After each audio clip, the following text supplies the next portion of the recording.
Presiden Rusia Vladimir Putin memerintahkan kepala pertahanannya untuk menempatkan pasukan nuklir dalam siaga tinggi. Amerika Serikat langsung bereaksi marah dengan menyebut tindakan Moskow benar-benar tak bisa diterima.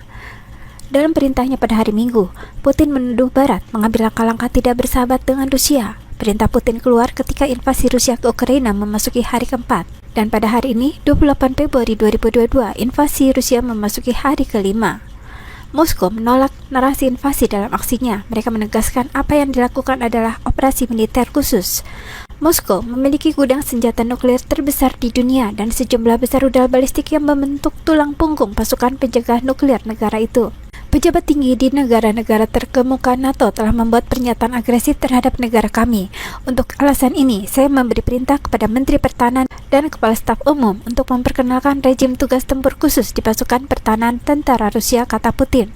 Pada pertemuan dengan Menteri Pertahanan Sergei Shoigu dan Kepala Staf Umum Valery Gerasimov di Kremlin pada hari Minggu kemarin. Putin menekankan bahwa negara-negara Barat juga mengambil tindakan tidak bersahabat dengan Rusia di bidang ekonomi. Saya mengacu pada sanksi tidak sah yang sangat diketahui semua orang, tambahnya. Rusia dijatuhi sanksi besar-besaran dari Amerika Serikat, NATO, dan negara-negara di dunia. Rusia dijatuhi sanksi karena operasi militernya di Ukraina. Pertemuan berlangsung dengan latar belakang operasi militer khusus Rusia di Ukraina yang dimulai Moskow sebagai tanggapan atas permintaan bantuan dari pemimpin Republik Donbas. Duta Besar AS untuk PBB, Linda Thomas-Greenfield, mengecam perintah Putin sebagai eskalasi yang benar-benar tidak dapat diterima. Ia merespon atas nama pemerintahnya dan program Face the Nation pada CBS hari Minggu kemarin. Dikutip dari kantor berita Rusia TASS, tugas pasukan penangkal strategis adalah untuk mencegah agresi terhadap Rusia dan sekutunya, dan juga mengalahkan agresor dalam perang dengan menggunakan berbagai jenis senjata termasuk senjata nuklir.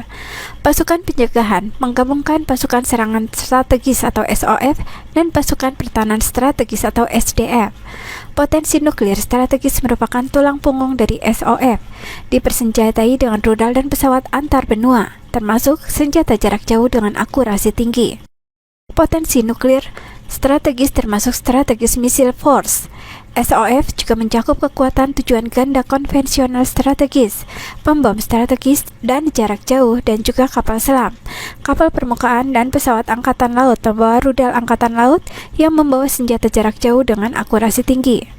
Komponen utama SDF adalah pasukan siap tempur dan sarana pertahanan kedirgantaraan, seperti sistem peringatan serangan rudal, sistem untuk memantau luar angkasa dan pertahanan rudal, serta pertahanan luar angkasa dan pertahanan udara. Pemimpin komplotan rejim Kiev dan antek-antek mereka akan dilacak dan pasti serta dihukum dengan benar, kata juru bicara Kementerian Pertahanan Rusia Igor Konashenko dalam jumpa pers pada hari Minggu kemarin. Semua wajah, telepon, suara, keberadaan, alamat IP, dan pesan di antara semua Nazi Ukraina yang bertanggung jawab atas penghinaan dan penyiksaan terhadap rekan-rekan kami telah diidentifikasi dan dicatat. Hal yang sama menyangkut pemimpin komplotan rejim Kiev dan antek-antek mereka yang menyerukan penyiksaan terhadap tentara Rusia yang melanggar konvensi perlakuan tawanan perang. Kalian semua akan dilacak dan pasti serta dihukum dengan benar, katanya. Presiden Putin pada 24 Februari mengatakan dalam pidato yang disiarkan televisi pagi hari bahwa dia telah meluncurkan operasi militer khusus di Ukraina sebagai tanggapan atas permintaan bantuan dari pemimpin Republik Donbas. Ia menekankan bahwa Moskow tidak memiliki rencana untuk menduduki wilayah Ukraina. Satu-satunya tujuan adalah demilitarisasi dan denazifikasi negara. Kementerian Pertahanan Rusia mengatakan bahwa pasukannya tidak menyerang kota-kota. Infrastruktur militer utama menjadi target utama.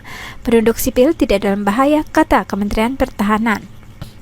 Duta Besar Cina untuk PBB mengatakan keprihatinannya kepada Dewan Keamanan pada hari Jumat 25 Februari, sementara pasukan Rusia menyerbu Ukraina. Namun, Cina juga memperingatkan negara-negara anggota lainnya agar tidak bertindak terlalu jauh dalam menghukum Rusia, karena dikhawatirkan akan semakin meningkatkan krisis. Demikian dikutip dari laman VOA Indonesia pada Minggu 27 Februari 2022. Semua tindakan harus benar-benar kondusif untuk meredakan krisis daripada menambah bahan bakar ke dalam kobaran api, kata Duta Besar Zhang Jun. Jika tidak ditangani dengan benar dan diperlakukan dengan lapang hati dalam memberi tekanan dan menjatuhkan sanksi, itu hanya menyebabkan lebih banyak korban, kerugian harta benda, serta memperumit permasalahan dan mengacaukan situasi. Pengamat hubungan internasional Susi Sudarman menegaskan bahwa sanksi yang dijatuhkan tak akan cukup menghentikan Rusia. Susi mengungkapkan, China diyakini bakal membantu Rusia untuk menghindari sanksi yang dijatuhkan kepada mereka karena menginvasi Ukraina. Sebelumnya, Amerika Serikat, Uni Eropa, Prancis, serta Inggris telah menyetujui untuk memblokir sejumlah bank Rusia dari sistem pembayaran internasional SWIFT.